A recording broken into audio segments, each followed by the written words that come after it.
Salut tout le monde!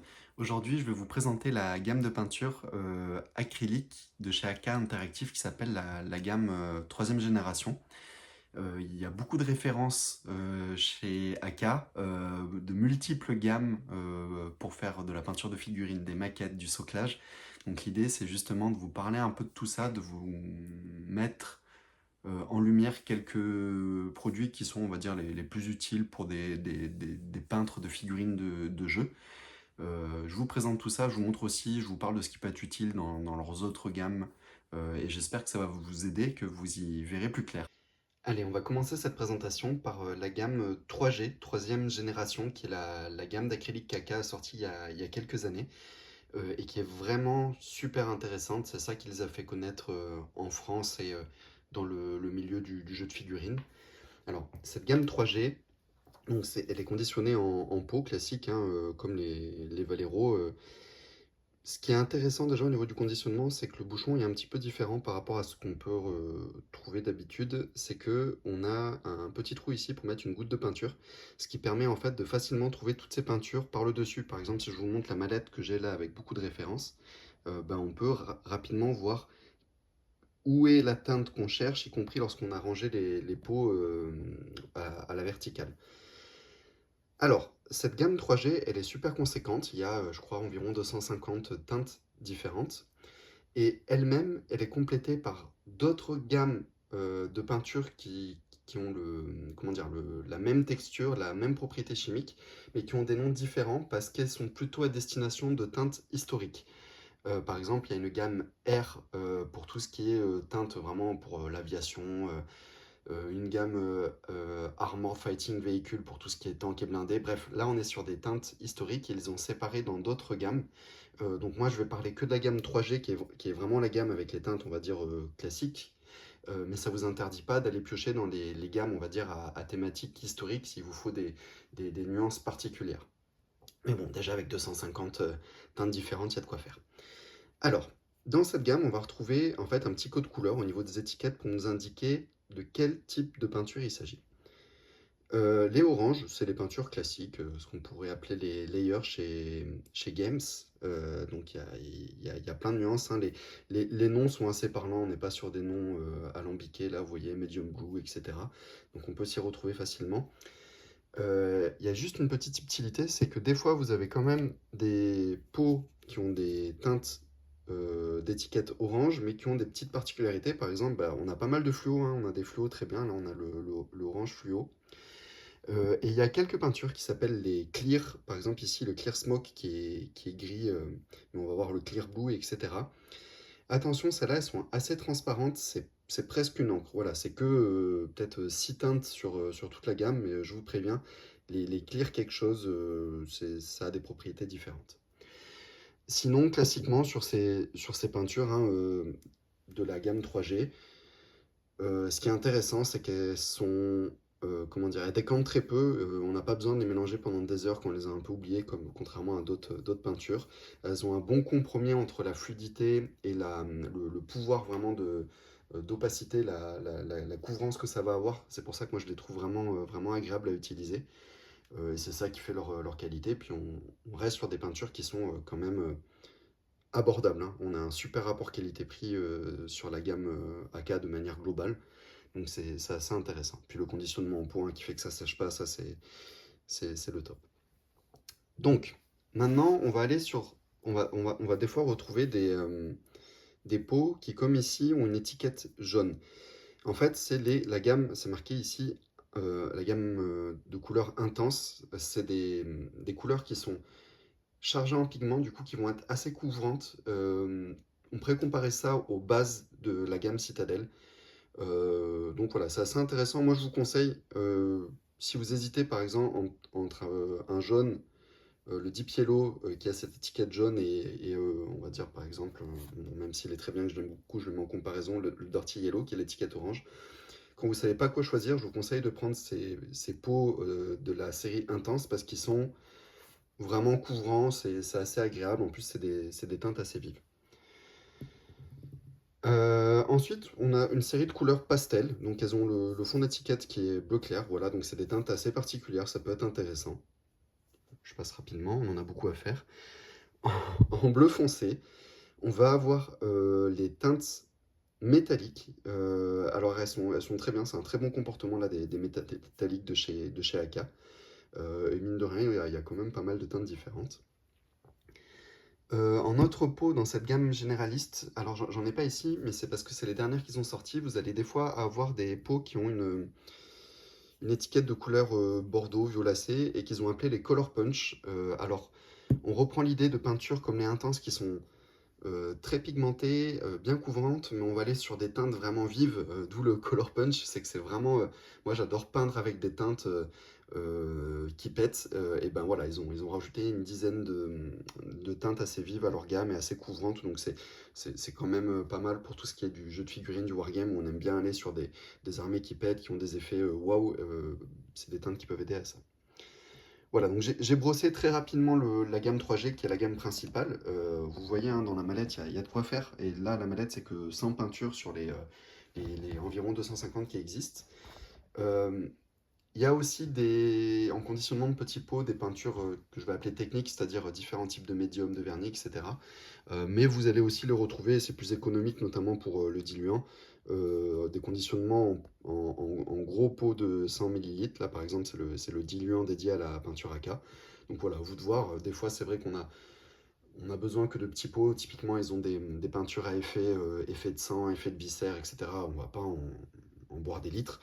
Mais par contre, ce qui est diluant, ça peut être intéressant dans ces conditionnements-là. De même, tant que j'y suis, dans ces conditionnements, on va retrouver tout ce qui est peinture pensée pour les sous-couches, que ce soit au pinceau ou l'aérographe. Donc là, le noir, mais il y a du gris, il y a plein de teintes différentes. Voilà, qu'on va retrouver dans les mêmes conditionnements. On va aussi retrouver ça sous forme de peinture en bombe pour ceux que ça intéresse, qui n'ont pas d'aérographe notamment. Hein. La sous-couche en bombe, c'est toujours pratique, ça va assez vite. Et les bombes AK sont vraiment de super qualité par rapport à ce qu'ont pu faire d'autres marques par le passé. Il n'y a pas trop de soucis. Euh, alors, comment choisir les teintes dans cette gamme de peinture troisième génération? C'est un peu compliqué. Il y a un vaste choix. Donc en fait, Aka a eu la bonne idée de faire beaucoup de petits kits de peinture qui vous permet en fait de vous orienter en fonction de ce que vous allez peindre, des couleurs que vous recherchez en fait sur des petites sélections de peinture, soit des petites boîtes comme ça de 4 peintures. Là on voit par exemple ça c'est fait pour peindre des peaux bleutées, violacées, et vous voyez qu'ils mettent tout ce qu'il faut pour faire la base, la teinte, l'éclaircissement final, donc c'est assez intéressant. Là par exemple on a pour des effets qu'ils ont appelés de plasma, pour tout ce qui est des verres brillants, pas du tout naturels, vous voyez, pierre, Malpierre, etc. Voilà, donc il y a des petits conditionnements comme ça qui sont très pratiques, qui vous orientent, qui vous aident à choisir les teintes. Et il y en a des boîtes un petit peu plus conséquentes où on va retrouver, alors ça c'est une grosse parce que c'est un starter, vous voyez, on va retrouver peut-être une quinzaine de pots, mais des fois il y en a un petit peu moins, il y en a une dizaine. Et ça c'est génial, voilà, je le mets dans mon sens. Pour débuter, bah là typiquement on a un starter où il y a vraiment un bon échantillon de peinture et tout ce qu'il vous faut pour débuter avec du blanc, du noir. On est souvent dans les peintures les plus couvrantes en plus, donc c'est, vous voyez le deep yellow, le deep green, c'est les fameuses étiquettes jaunes que je montrais là, donc vraiment les peintures qui sont bien pour les débutants parce qu'elles vont être assez couvrantes. Voilà, et donc vous avez, donc ça c'est l'un des starters de démarrage, mais vous avez aussi des kits pour peindre la peau, pour peindre le bois, pour peindre le rouge, pour peindre des effets fluo. En gros, tout ce qui peut vous intéresser. Je continue sur les peintures diluables à l'eau et je vais quitter la gamme 3G. Je vais aller sur deux gammes qui vont intéresser les peintres qui font des figurines de jeux. La première, c'est les encres. Aka avait des encres en conditionnement en petits pots, comme ça, vous pouvez encore les trouver en stock par endroit. Mais sachez que c'est en train de changer et qu'ils ont proposé en fait maintenant la gamme qu'ils appellent The Inks, qui sont des pots à pipettes en fait. Vous voyez, hein, il y a une petite pipette comme pour les vieux médicaments. C'est super pratique pour l'aérographe notamment, pour maîtriser des dilutions. Enfin, ça j'adore, ce conditionnement il est vraiment top. Et là, on a une gamme d'encre qui est intéressante, des teintes très vives. Alors attention, je préviens, ça donne aussi un rendu satiné, enfin même assez brillant. Donc voilà, moi je vous encourage à passer un coup de vernis mat derrière. Bon, moi c'est quelque chose que je fais de manière systématique sur mes figurines parce que j'aime pas les finitions brillantes, mais si vous n'aviez pas l'habitude de passer du vernis mat, bah avec cette encre-là, si vous voulez pas garder l'aspect brillant, c'est bien de le faire. Donc voilà, la gamme The Ink qui arrive dans les encres et qui a un changement de conditionnement par rapport à ce qu'il faisait avant sur des pots comme ça. Et ensuite, on a les Deep Shade. Alors, les Deep Shade, c'est quoi? Vous avez sûrement entendu parler des contrastes de chez Citadel, des Express Color de Vallejo, des Speed Paint de chez Army Painter. Donc là, on va être sur un équivalent, mais c'est pas tout à fait pareil. Je m'explique. On est sur des peintures donc diluables à l'eau, enfin liquides, mais quand même avec une texture un peu visqueuse. Ceux qui ont utilisé de la contraste, vous voyez bien de quoi je parle. Mais c'est pas exactement un équivalent des contrastes de Game Workshop, hein. Pour moi, on est plus entre le shade et le contraste, c'est-à-dire que ça va être un peu plus transparent, un peu moins couvrant.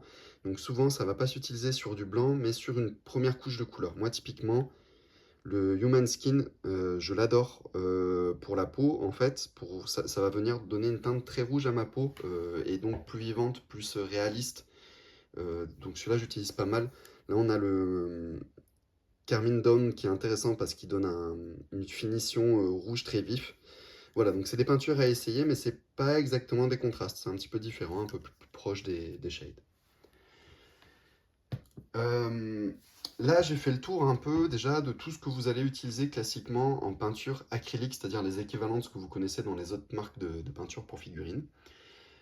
Mais Aka, en fait, il propose beaucoup d'autres choses qui peuvent être intéressantes. Euh, je vais commencer par ce qui est utile pour faire les soclages de vos figurines. Alors, vous savez, Aka, ils viennent du milieu de la maquette, c'est pour ça ils essayent d'indiquer, de faire des gammes où c'est marqué Wargame pour orienter un peu les joueurs de jeux de figurines. Voilà, bon, c'est du marketing, hein, donc ça veut pas dire qu'il n'y a pas de trucs intéressants dans les gammes qui n'ont pas cette étiquette, mais ça peut vous aider à piocher dans leur catalogue. Donc là, en fait, on est sur des pots de peinture texturée, hein, de pâte texturée, qui sont idéales pour faire des socles. Alors voilà, là j'ai pris de quoi faire du goudron et des terrains, vous savez, un peu secs, un peu poussiéreux. Mais il y en a 50 000 qui existent. Là, moi j'utilise pas mal le Dark Earth qui permet de faire de la terre brune avec de la texture, mais pas trop, elle est assez intéressante. C'est vraiment pas cher par rapport à la quantité que vous avez, ça marche très bien. Là, c'est des pots de 100 millilitres, mais il y a aussi des gros pots, euh, alors de 250, je crois, des têtes. Et il y en a, je sais pas, il y a peut-être une trentaine de types de sols et de textures différentes. Il y a du sable, il y a bien sûr tout ce qui est de quoi faire de l'eau sous forme de résine. En gros, foncé, pour tout ce qui est diorama, socle, terrain, il y a vraiment des bons matériaux et pas cher chez eux. N'hésitez pas. De même, on a des pigments, hein, bien sûr, ça c'est des pigments classiques, secs, mais aussi des pigments liquides, j'y reviendrai après. Donc là, on a de la poussière. Donc pour les socles, pour lier la figurine au socle, c'est super intéressant. Vous en mettez sur les pieds, sur les pantalons, sur les chenilles des tanks, etc. Enfin, ça marche très bien. Un petit truc qui est peu connu, mais que moi j'aime bien utiliser, pour tous ceux qui aiment bien faire des socles, vous savez, où on prend la colle PVA, où on met du sable, des petits débris, des petits cailloux. Euh, Bah souvent, ça tient moyennement. Et lorsque vous allez peindre votre socle et faire des brossages et trucs comme ça, vous allez perdre un peu de matière. Il y a du sable ou des petits éléments de texture qui vont se décrocher. Bah voilà, ça en fait, c'est une colle qu'on met par-dessus, qui est, comment dire, très liquide, donc qui va bien se répandre de partout entre vos grains de sable et vos petits éléments de soclage. Et ça permet vraiment de sceller le socle et de le faire tenir nickel après. Donc ça, c'est assez top. Ça coûte vraiment pas cher ce type de colle. Voilà. Bon, en soclage, il y a plein d'autres choses, mais je vais pas, je vais pas m'éterniser là-dessus. Euh, une fois que vous aurez pas mal découvert, on va dire, différentes facettes du hobby, vous allez être tenté de commencer des nouvelles techniques qui sont assez intéressantes, où là, on n'utilise pas de peinture type acrylique diluée à l'eau, mais des peintures qui vont se diluer au white spirit en fait, type énamel ou de la peinture à l'huile. Et ça, Aka le fait, et ils ont des gammes extrêmement intéressantes. Là, par exemple, je vais prendre des pots des Wargame Washes, pardon. Euh, En fait, c'est des encres, mais c'est pas des encres acryliques comme la plupart d'entre nous sont habitués à utiliser. C'est des encres voilà, qui sont diluées au white spirit ou à des diluants de ce type-là. En fait, c'est un comportement qui est super intéressant parce que ça se disperse très très bien par rapport vous n'allez pas avoir des effets de taches qu'on peut avoir des fois sur les encres acryliques. Et surtout, ça met un peu plus de temps à sécher, ce qui permet, avec un sopalin ou un coton-tige imbibé de diluant, de venir frotter ce qui est en surface et de nettoyer ce qui est en relief. Et ça permet vraiment de faire des effets de vieillissement, d'ombrage super adaptés. Il y a des vidéos top de AK qui montrent comment utiliser ces différents types d'encre.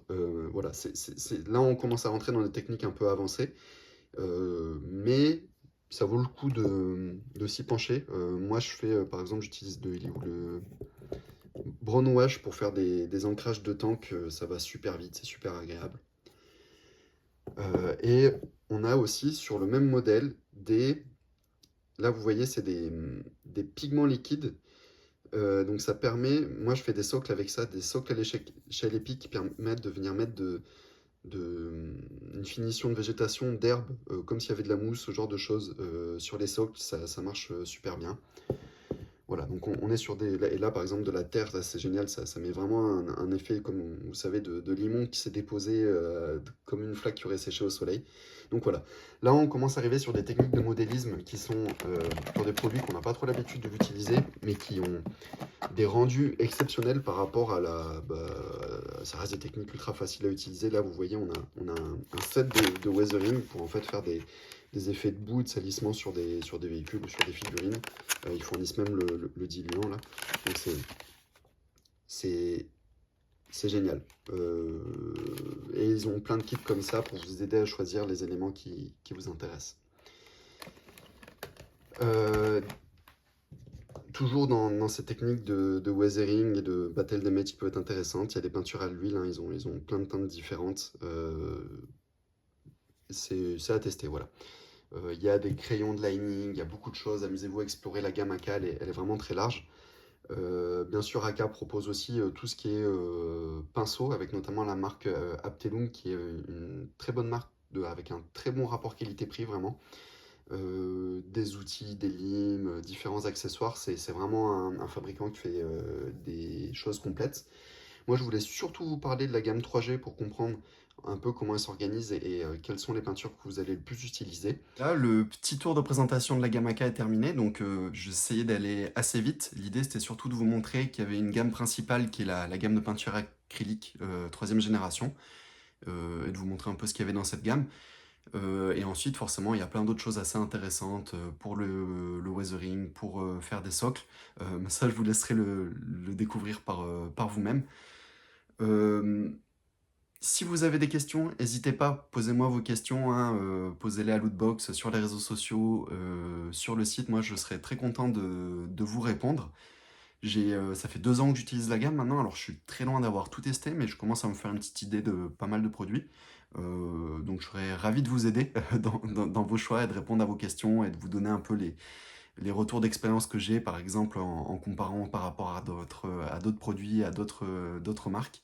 Voilà, donc faites-moi suivre vos questions. Et surtout, je vous dis bonne peinture à vous et à très bientôt. Salut!